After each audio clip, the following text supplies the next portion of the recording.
A black party that wants to kill the EFF is an enemy. Anyone who wants to kill you, in their attempt to kill you, you can't give them roses. I'm not going to be asked to give them in exchange roses.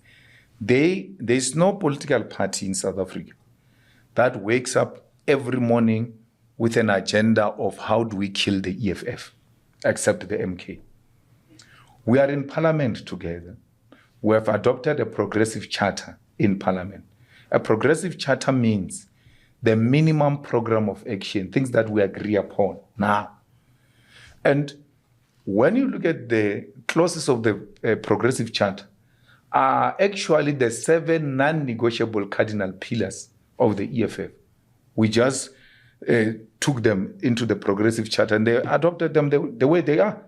So I cannot say because this paper is now presented by a different person in parliament, even if it means what I stand for, then I must oppose it.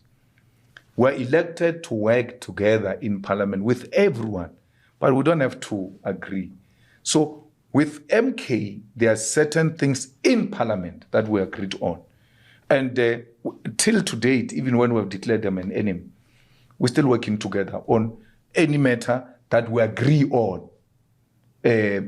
We've never declared MK a strategic enemy. It's an enemy as in our quest to defeat white monopoly capital, there will be black Bantu stands that stand in between us and the apartheid white supremacist government. Does it mean we must not fight these Bantu stands? A Lobua Bantu stand, a Natal Bantu stand, a Venda Bantu stand, even if they are led by black people?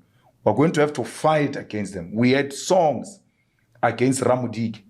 We had songs against all the Bantustan leaders, against them, because they were an immediate threat to what could usher in a possible democratic dispensation. And that's what the MK has become, an equivalent of a Bantustan that stands in between the EFF and what could be a possible economic freedom in our lifetime. So it can't be, Sbu, that because a gun is pointed at me by a black person, by being a Pan-Africanist, I must accept the criminality of this black person.